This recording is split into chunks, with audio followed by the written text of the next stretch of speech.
Good afternoon, everyone. It's May 18th, 2019. Married. Uh, Before I get started, please do give me a thumbs up if you like my content. Subscribe. If you're not getting my videos and your notifications, hit that bell icon. And I have a PayPal link below for those who think I'm worth a shit. Now, in this video, we're going to talk about shedding everything that makes you weak as part of your preparations. Recently, my wife and I, Elizabeth, stopped smoking. And it's been almost a month now. And how we did it was we went and got the Juuls. And we went to a 5 milligram pod, and then a 3 milligram pod. Now we're hardly using them. And I tell you what, my chest feels a whole lot lighter than it used to about a month ago. And I think probably I'll feel a lot better than that in the next 90 days.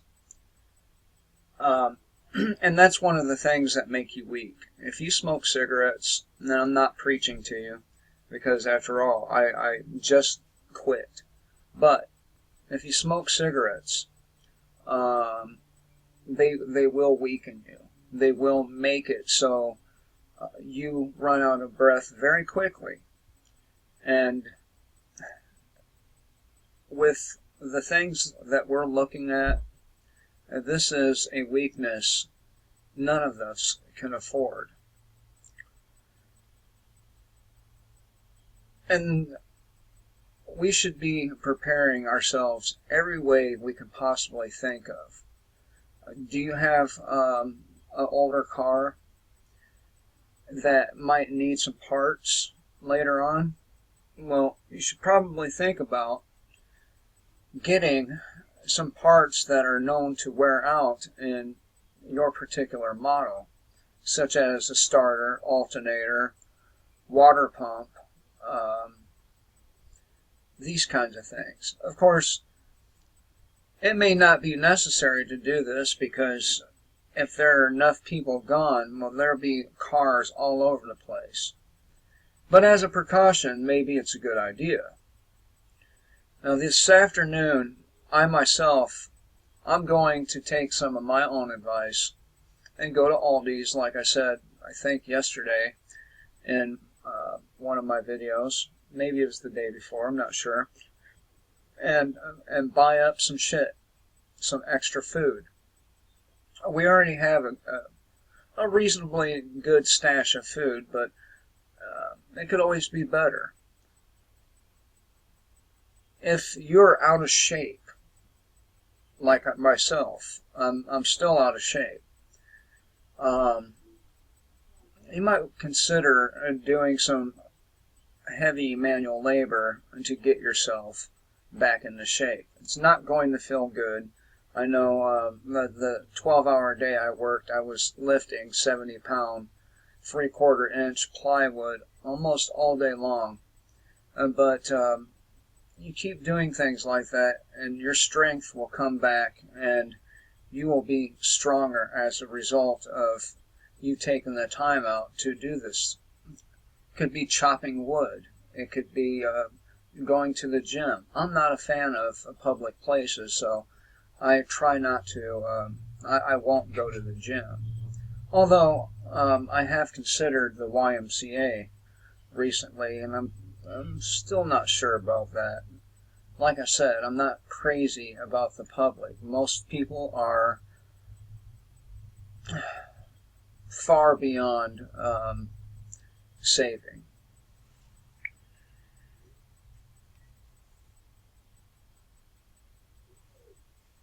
So, if you can give up the cigarettes, you would save somewhere around, well, let's see, for us, it was like $86 a week. $320, a little more than that. We're not spending anymore on that. And that puts a lot more money in our pocket to buy ammo. We can buy guns. We can buy a gun with $300. So there's a lot of advantages to giving that habit up. The way you smell, your home, your car, all of it. There's not ashes all over the place. It's just, I'm glad I did it. I really am. And I have not wanted to smoke ever since. It's like a switch got flipped off in me, and we just didn't want it anymore. And both of us are getting stronger and stronger as a result of shedding a single bad habit. I have also taken great strides in reducing my family's sugar intake.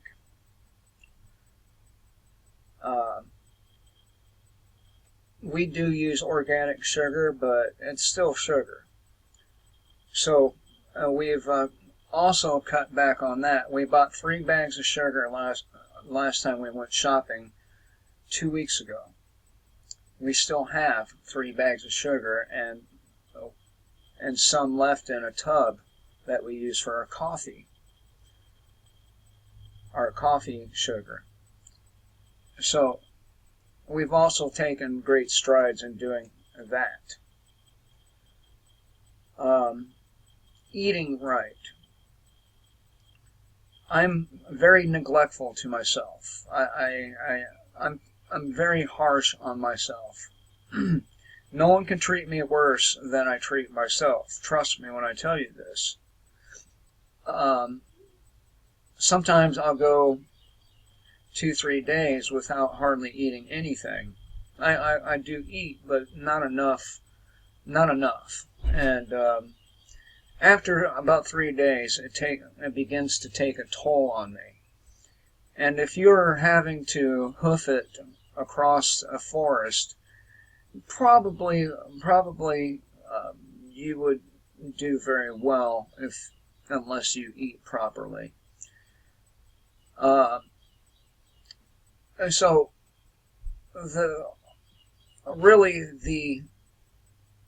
point I'm trying to make here is, if you have any weaknesses,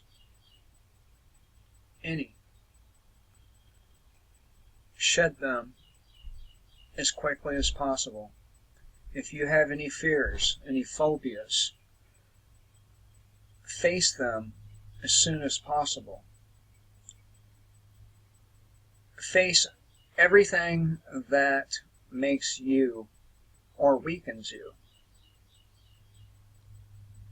It's better to do this now than later. Much better. By shedding your weaknesses now, you're that much stronger for the main event. We all know the main event's coming. It's written everywhere. And maybe you want to go out and train with your handgun, rifle. Maybe you would like to do some practice with the crossbow or compound bow.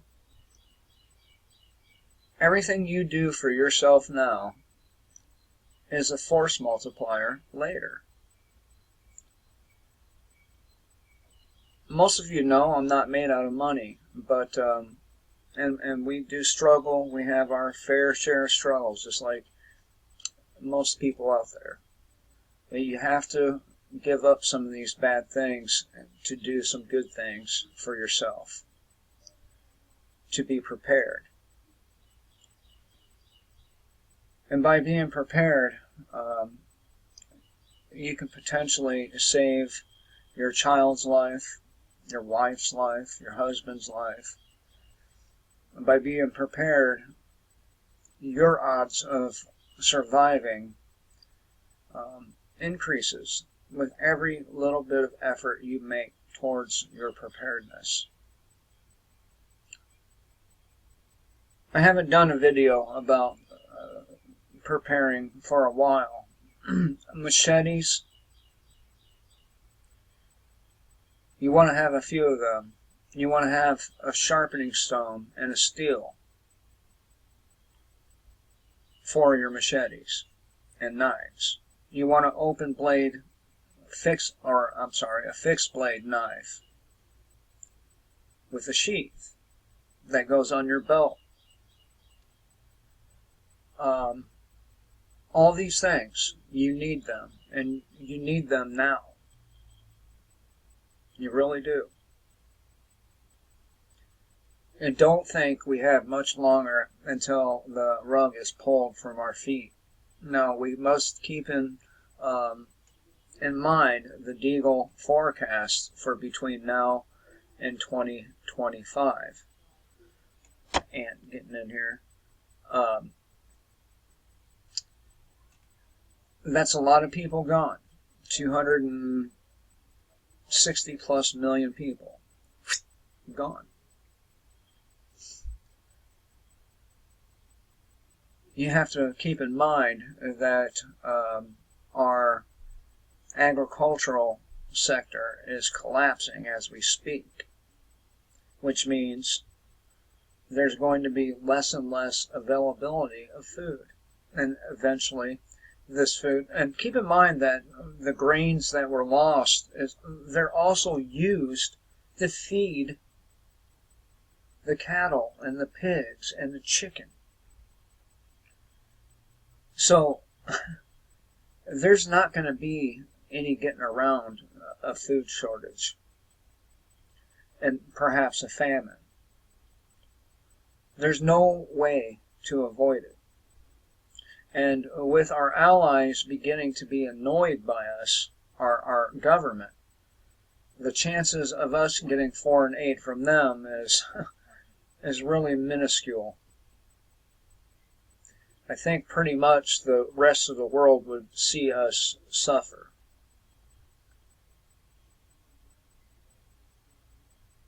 So, every single thing you do right now is something that will strengthen you later.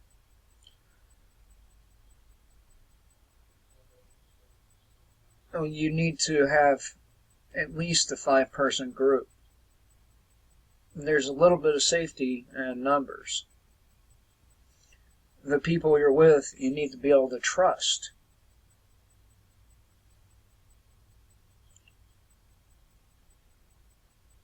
You have to be prepared to turn people away. The people who jokingly say, "Well, when shit hits the fan, I'm coming with you." You have to be prepared to tell them to fuck off. That damn ant keeps climbing back up here.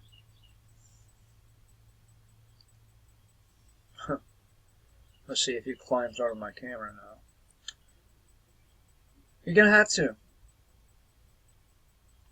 Are you willing to feed people that wouldn't listen to you when you tried warning them?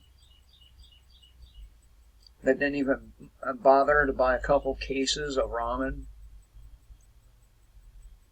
I'm not. If I warned you that shit was getting ready to happen and you didn't listen over the course of the last 6 years, that's just too fucking bad. You should have listened.